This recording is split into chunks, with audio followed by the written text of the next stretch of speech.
In this lesson, we are going to talk about prime factorization of composite numbers. Okay, what is a prime number? A prime number is a number that is only divisible by 1 and itself. So, for example, 2 is a prime number because you can't divide it by anything other than 2 and 1.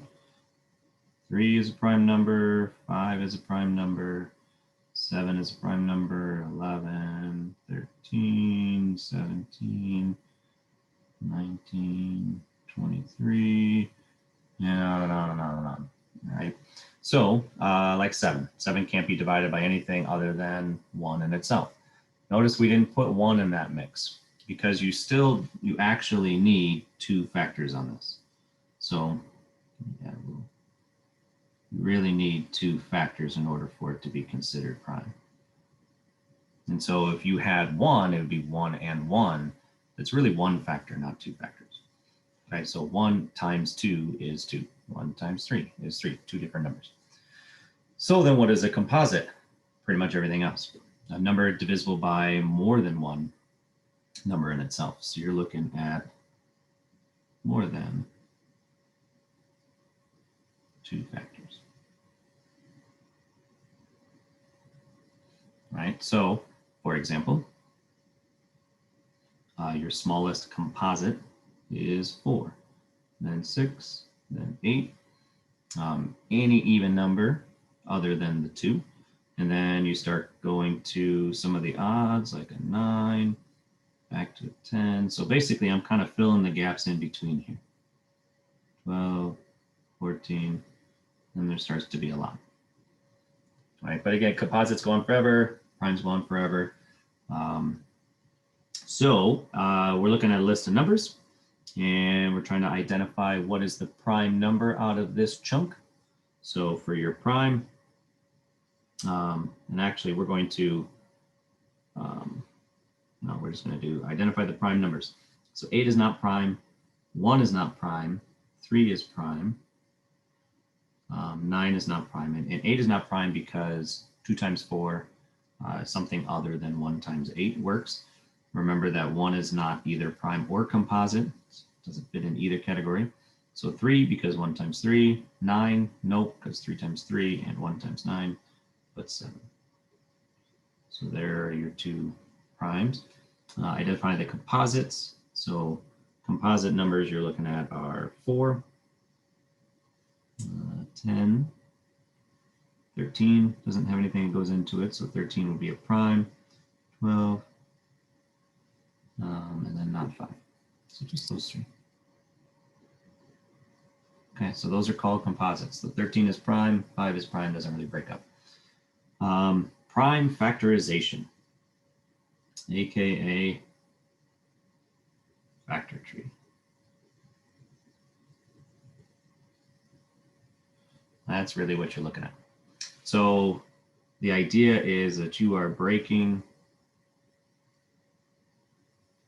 a number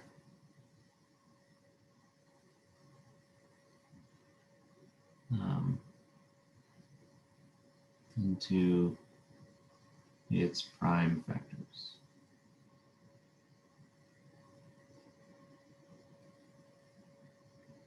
But you're really looking at creating a factor tree. All right, so if we're going to do a prime factorization of 30, I'm literally going to make a factor tree.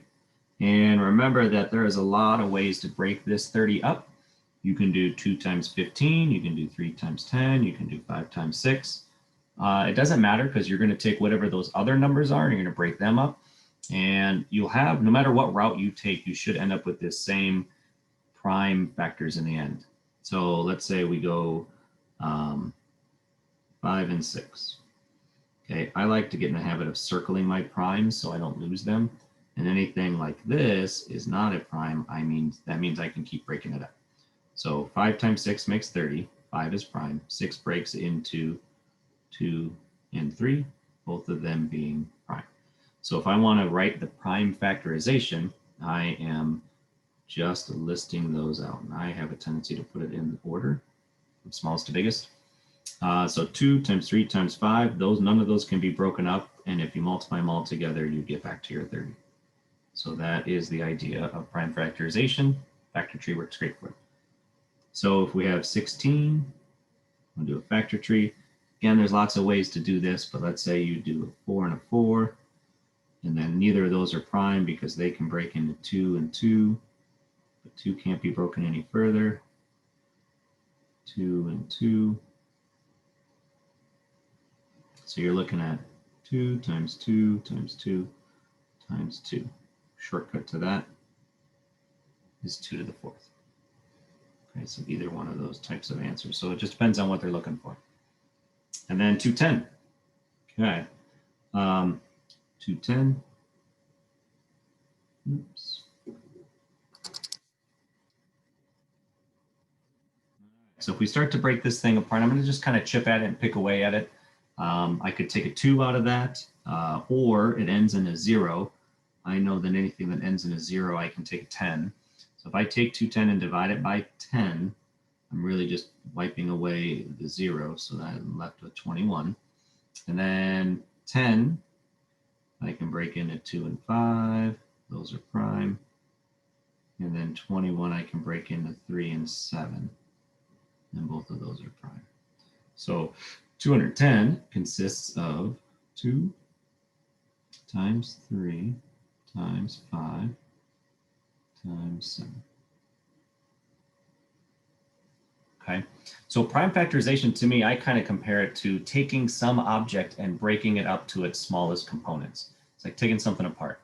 It's like taking a calculator apart until you can't take any of the parts apart anymore. So these would be all the parts. And then if you put it all right back together, you should get your calculator. Okay, so if you put all those back together, if you multiply them all back together, it should give you a 210. Okay. All right, find the least common multiple and the greatest common factor of 2 or more numbers. So least common multiple, what is that? That is the smallest number 2 numbers can become.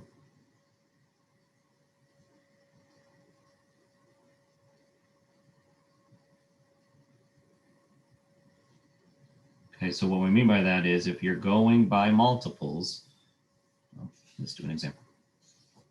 So it says find the least common multiple of 12 and 40. Okay, so there's 2 different ways to do this. And it kind of depends on where you want to go with this, but for the least common multiple of 12 and 40, the prime factorization, I don't know if I would head that direction. What I could do is, if I'm going to do 12 and 40, I'm going to kind of go up here and do it. That what I might do is just go start taking 12, start taking 40, and start going by multiples.